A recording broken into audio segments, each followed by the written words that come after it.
Regardez cette liste. Regardez-la bien.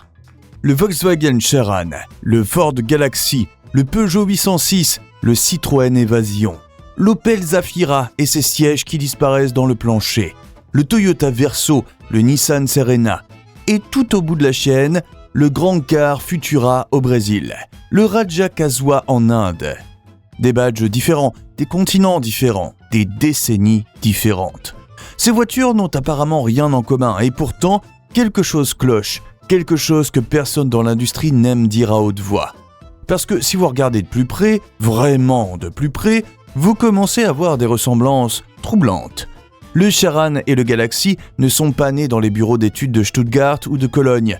Ils sont nés dans la même usine, au Portugal, construits ensemble par Volkswagen et Ford réunis. Deux géants qui ont dû fusionner leurs ressources pour répondre à une seule voiture française. Le 806 et l'Evasion sont arrivés 14 ans trop tard, assemblés dans une co-entreprise d'urgence entre PSA et Fiat. 4 marques, une seule plateforme, pour rattraper un segment qu'elle aurait pu inventer. Et le Grand Car Futura, le Rajakawa, ces deux-là n'ont même pas essayé de faire semblant. Ils ont importé un exemplaire original, fabriqué des moules directement sur la carrosserie et recopié chaque courbe au millimètre près. Parce que c'est tout ce qu'ils pouvaient faire.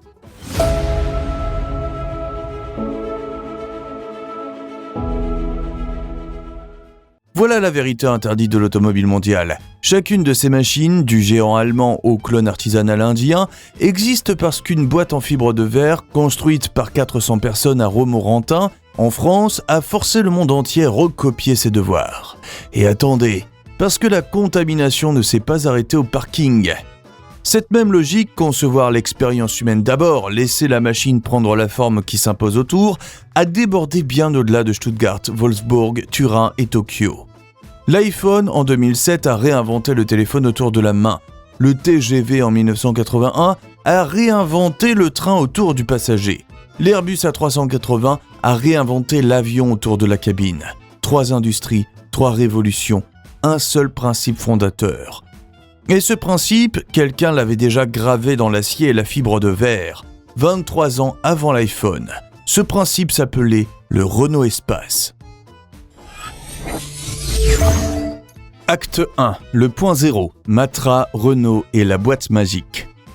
Pour comprendre pourquoi l'espace a tout changé, il faut remonter avant sa naissance. Et l'histoire ne commence pas à Billancourt, elle commence à Coventry, en Angleterre, dans les studios de Chrysler UK. En 1974, un jeune designer britannique nommé Fergus Pollock commence à travailler sur une idée obsessionnelle au Royal College of Art de Londres. Un véhicule monospace, une seule boîte, légère, capable de transporter plusieurs personnes à grande vitesse, avec la dynamique d'une berline. Il l'appelle le Supervan. En 1977, avec son collègue Geoff Matthews, il passe un week-end entier à construire une maquette grandeur nature en foam core. Ce carton alvéolaire rigide qu'on utilise pour les maquettes d'architecture. Cette maquette mesure, au centimètre près, les mêmes dimensions que la voiture qui naîtra 7 ans plus tard à Romorantin. Cette même année, le président de Matra visite les studios de Whitley. On lui présente le Supervan. Il l'apprécie tellement qu'il ramène la maquette en France. À partir de là, Matra commence à développer son propre concept sous la direction de Philippe Guédon, chef de l'ingénierie. Les projets P16, P17, P18, construits avec des pièces Simca. Le cahier des charges original, planche et plat intégral, silhouette monospace, habitacle dictant la forme extérieure. Tout cela venait d'une maquette en carton fabriquée un week-end à Coventry. En 1978, Chrysler UK et Simca sont vendus à PSA. Le projet atterrit donc sur le bureau de Peugeot. Et c'est là que commence la première grande erreur industrielle de cette histoire. En 1980, lors d'une présentation à Mortefontaine, Peugeot examine le P18 et dit non. Trop risqué, trop cher, trop radical. Citroën dit non également. Matra se retrouve seul avec une idée géniale et personne pour la financer. C'est alors que Bernard Anon, le PDG de Renault, entre en scène. Anon voit le P23, la version finale du concept, rebaptisée avec des pièces Renault. Et il comprend immédiatement ce qu'il a devant lui. Ces ingénieurs sont sceptiques, le pare-brise pose des problèmes d'homologation, le plancher plat génère des vibrations à haute vitesse, mais Anon donne le feu vert quand même. Techniquement, c'était un pari audacieux. Matra construit l'espace sur un cadre en acier galvanisé à chaud, une structure en treillis rigide, comme le squelette d'un immeuble. Sur ce cadre, on vient clipser des panneaux de carrosserie en fibre de verre. Ce n'est pas une carrosserie autoportante classique, c'est un système modulaire, comme on en trouve dans les avions ou les TGV. La galvanisation augmente la rigidité en torsion de 60%, la résistance en flexion de 20%. La contrepartie, un surpoids de 30 kg. Mais le résultat est une caisse qui ne rouille pas et qui peut être réparée panneau par panneau, sans toucher à la structure. Sous le capot, les premiers espaces reçoivent un 4 cylindres 1995 cm3 de 110 chevaux, issu du Renault 20, simple, efficace, longitudinal. Renault a imposé des moteurs montés en long là où Matra avait prévu un transversal. Ce compromis technique a repoussé l'arrivée du V6 PRV de 2849 cm3 à la deuxième génération en 1991. Mais sur route, le résultat était déjà sans équivalent. Une voiture haute, légère, avec un plancher totalement plat du tableau de bord jusqu'au haillon. 7 places réelles, des sièges amovibles un par un. En juillet 1984, l'espace est lancé. Le premier mois, Renault en vend 9 unités, pour un véhicule censé révolutionner l'automobile mondiale. Mais attendez un moment, parce que ce démarrage catastrophique cache quelque chose que personne n'avait prévu. La machine était déjà en marche. Le monde allait bientôt comprendre ce qu'il avait devant les yeux. Acte 2. Le vol industriel. Quand le monde entier recopie les devoirs français. 9 voitures vendues en juillet 1984. 9. Et pourtant, 6 mois plus tard, les listes d'attente s'allongent. 1 an plus tard, Matra ne peut plus suivre la demande. 2 ans plus tard, l'espace représente à lui seul un segment entier du marché européen. Et dans les bureaux d'études de Stuttgart, Wolfsburg, Turin et Tokyo, les mêmes questions se posent en même temps. Comment est-ce possible ? Comment une usine de 400 personnes à Romorantin est-elle en train de redéfinir l'automobile familiale mondiale ? La réponse est simple. Les acheteurs avaient compris avant les constructeurs. L'espace ne vendait pas une voiture, il vendait de l'espace, de la liberté, de la modularité. 7 sièges individuels, tous amovibles, un plancher plat du tableau de bord jusqu'au haillon, des vitres immenses, une position assise haute, comme dans un salon. Pour une voiture avec 3 enfants et un labrador, c'était une révélation. Pour les concurrents, c'était une catastrophe. La première réaction de l'industrie, c'est le déni. Puis, la panique. Puis, la copie. Commençons par PSA. Peugeot avait dit non au P18 en 1980. Citroën avait dit non aussi. 4 ans plus tard, les deux marques regardent l'espace dominer un segment qu'elle aurait pu inventer. La réponse de PSA arrive en 1994 avec le Peugeot 806 et le Citroën Evasio. Construit en commun avec Fiat et Lancia dans le cadre d'une co-entreprise nommée Sevel Nord. 4 marques, une seule plateforme, un seul outil industriel pour produire ce que Peugeot avait refusé de financer 14 ans plus tôt. Sur le papier, c'était une riposte coordonnée. En pratique, c'est la preuve que le refus de Mortefontaine en 1980 avait coûté à PSA une décennie entière de leadership. Et puis, il y a Volkswagen. En 1995, Volkswagen et Ford s'associent dans une co-entreprise appelée Auto Europa, basée à Palmela au Portugal. Résultat, le Volkswagen Charan et le Ford Galaxy lancés simultanément en 1995. Volkswagen et Ford s'associent dans une co-entreprise appelée Auto Europa, basée à Palmela au Portugal.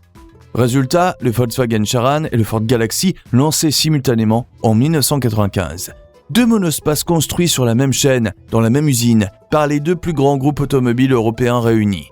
Quand 2 géants industriels ont besoin de mutualiser leurs coûts pour répondre à un concept inventé par Matra à Romorantin, c'est que l'original avait frappé vraiment fort. Le Charan et le Galaxy ne sont pas des hommages discrets, ce sont des aveux. En Asie, la réaction est différente dans la forme, mais identique dans le fond. Toyota lance le Previa en 1990, un monospace à moteur central avec une silhouette en neuf et une architecture entièrement repensée autour de l'habitacle. C'est la version japonaise du Manifest Space, concevoir de l'intérieur vers l'extérieur. Nissan fait de même avec le Serena en 1991, Honda avec l'Odyssey en 1994. En moins d'une décennie, chaque grand constructeur japonais a son monospace. L'Europe avait inventé le segment, l'Asie l'avait industrialisé à grande échelle. Mais l'histoire ne s'arrête pas là, parce que certains n'avaient pas les moyens de concevoir un concurrent, alors ils ont copié directement. Au Brésil, en 1990, un concessionnaire Ford de Sao Paulo du nom de Grand Car importe un espace, prend ses mesures au millimètre près et fabrique des moules pour reproduire la carrosserie en fibre de verre. Le résultat s'appelle le Grand Car Futura. Dimensionnellement, c'est un quasi-fac-similé de l'espace. Même largeur, même hauteur, même empattement de 2580 mm. Seule différence notable, sous le capot, un 4 cylindres Ford de 1780 cm3 à 98 chevaux, monté sur un pont arrière rigide emprunté à la Del Rey. 159 exemplaires seront construits avant que Renault ne menace d'intenter une action en justice. Le Futura disparaît en 1991. En Inde, la même histoire se répète avec le Raja Kazwa, lancé en 1998 par Kaja Motors, dans l'état du Kerala. Même carrosserie en fibre de verre, même silhouette monospace, même ambition. Sous la peau, un diesel 1895 cm3 de 72 chevaux emprunté à l'Hindustan Contessa. Une Vauxhall Victor de 1976 rebadgée. 7 exemplaires construits, 7. Renault n'a même pas eu besoin d'intervenir, le projet s'est éteint seul, faute de réseau de distribution. 2 continents, 2 tentatives désespérées de capturer une formule que personne d'autre n'avait su inventer. Et dans les 2 cas, l'échec ne venait pas de la forme, il venait de l'absence de la substance. Copier la carrosserie d'un espace, c'est facile. Comprendre pourquoi cette carrosserie existait, c'est une autre affaire. Acte 3, l'ADN caché. Les concepts que vous utilisez encore aujourd'hui. Revenons un instant à cette maquette en carton de 77. Fergus Pollock et Geoff Matthews passent un week-end à construire une boîte grandeur nature. Pas une sculpture, pas un rêve stylistique, une boîte. L'idée de départ, c'est le volume intérieur. Le volume extérieur n'est que la conséquence logique de ce qui se passe dedans. C'est ça, le manifeste monospace. Et ce manifeste, il ne s'est pas arrêté à l'espace. Prenons le siège pivotant. Sur l'espace de première génération, les sièges individuels ne se contentent pas d'être amovibles. Certaines configurations permettent de les orienter face à face pour transformer l'habitacle en salon de voyage. En 1984, cette idée paraît presque subversive. Une voiture n'est pas faite pour regarder par la fenêtre, une voiture est faite pour voyager. Aujourd'hui, les sièges pivotants sont au cœur de chaque présentation de véhicules électriques premium, du Mercedes EQS au BMW iX. Chaque fois qu'un constructeur vous montre des passagers assis face à face dans un habitacle autonome, il cite l'espace. Il ne le dit pas, mais il le cite. Prenons le plancher plat. Sur l'espace, le plancher totalement plat de l'avant vers l'arrière n'est pas un détail de confort, c'est une décision d'architecture. Ça change tout, la façon dont on monte dans la voiture, dont on circule dans l'habitacle, dont on charge les bagages. Cette idée, Renault la pousse encore plus loin avec le Scénic en 1996. Le Scénic reprend l'ADN de l'espace sur une base Mégane, compacte, abordable, taillée pour la ville. Il devient immédiatement la voiture la plus vendue en France. Pas en segment, en France entière. Le concept avait filtré jusqu'au marché de masse. Et derrière le Scénic, toute une famille. Le Citroën Xara Picasso en 99, l'Opel Zafira avec son système de siège escamotable dans le plancher, le Ford S-Max, le Peugeot 3008. Tous ces véhicules utilisent une version ou une autre du même principe fondateur. L'habitacle d'abord, la carrosserie ensuite. Ce n'est pas une tendance de marché, c'est un changement de paradigme industriel. Et il vient d'un seul endroit. Mais le vrai héritage de l'espace, celui qu'on voit le moins clairement parce qu'il est partout, c'est la philosophie de l'espace modulaire. Avant l'espace, une voiture avait une forme fixe, les sièges étaient vissés dans leur position, la carrosserie définissait l'usage. Après l'espace, on commence à concevoir des véhicules comme des espaces reconfigurables, comme des appartements sur roues. Cette idée se trouve aujourd'hui dans les configurations 6 places du Tesla Model Y, dans les vannes aménagées qui explosent depuis 2020, dans chaque SUV 3 rangées qui promet une 3e banquette digne de ce nom. L'espace a posé la question en premier. Pourquoi une voiture ne serait-elle pas aussi flexible que le reste de votre vie ? Et puis, il y a la construction. Ce cadre en acier galvanisé, recouvert de panneaux composites, cette architecture que Matra avait empruntée aux avions et aux trains, elle réapparaît aujourd'hui dans les structures aluminium des véhicules électriques modernes, dans les carrosseries mixtes acier-carbone des berlines premium. La logique est la même, séparer la structure portante de la peau visible, pour maximiser à la fois la rigidité et la flexibilité de production. Renault et Matra avaient résolu ce problème en 1984 avec de la fibre de verre et de l'acier galvanisé. Aujourd'hui, on le résout avec du carbone et de l'aluminium. La matière change, le principe reste. Voilà ce qu'on ne voit jamais dans les articles sur l'espace. On parle du segment MPV, on parle des ventes, on parle de la concurrence. Mais on ne parle presque jamais de ça. La façon dont un seul véhicule a réécrit la grammaire de l'automobile mondiale. Pas comme une mode, comme une évidence.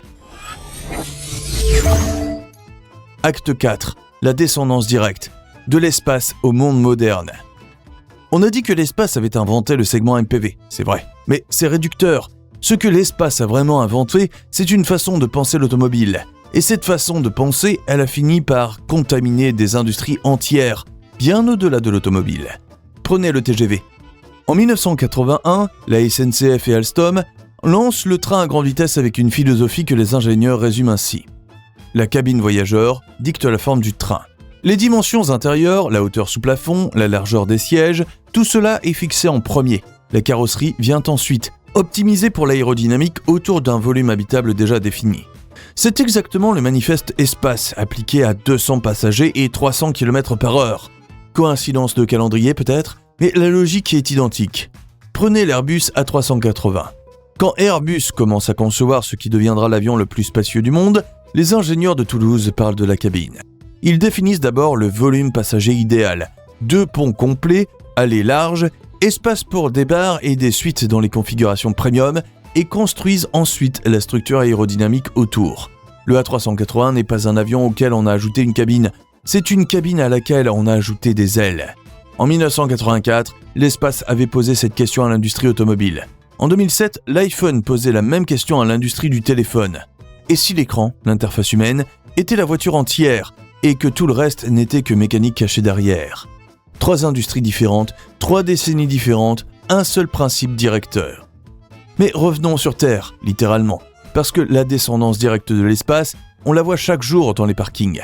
Le Renault Scénic de 96, premier véhicule à adapter la philosophie monospace à un format compact, taille mégane, prix populaire. Il devient immédiatement le véhicule le plus vendu de France, toutes catégories confondues. Pas le plus vendu des monospaces, le plus vendu de France, point. Cela dit tout sur la puissance du concept une fois mis à la portée du plus grand nombre. Derrière lui, le Citroën Xara Picasso en 99, l'Opel Zafira la même année, avec ses sièges qui disparaissent dans le plancher, une idée directement héritée du plancher plat de l'espace. Le Ford S-Max en 2006, élu voiture de l'année. Le Peugeot 3008 en 2008, qui amorce le glissement progressif du monospace vers le SUV. Une trahison du genre, mais une trahison qui ne peut exister qu'en reconnaissant implicitement que l'habitacle prime sur la silhouette. Même les SUV 3 rangées d'aujourd'hui, le Kia Sorento, le Toyota Grand Highlander, le Peugeot 5008, sont des enfants illégitimes de l'espace. Ils ont honte de leur mère, mais ils lui ressemblent. Et puis il y a le Renault Air Space, concept présenté en 2011 qui pousse encore plus loin la logique de l'habitacle modulaire. Ou le Scénic E-Tech de 2024 qui reprend le nom historique pour incarner une nouvelle génération électrique, avec au centre de sa proposition de valeur exactement la même promesse qu'en 84, de l'espace, de la lumière, de la flexibilité. 40 ans plus tard, la question fondamentale reste la même, seule la motorisation a changé. L'espace n'a pas inventé une voiture, il a posé une question à toute une industrie, et cette industrie met encore 40 ans à y répondre correctement. Conclusion, verdict du garage français. Une maquette en carton fabriquée un week-end à Coventry. 9 voitures vendues en juillet 1984. Et derrière ces 2 chiffres absurdes, la naissance d'un marché de 2 millions de véhicules par an. L'espace n'a pas changé l'automobile, il a changé la façon dont le monde pense l'espace. Dites-nous en commentaire quelle est votre génération d'espace préférée. Likez la vidéo et rendez-vous bientôt dans le garage français.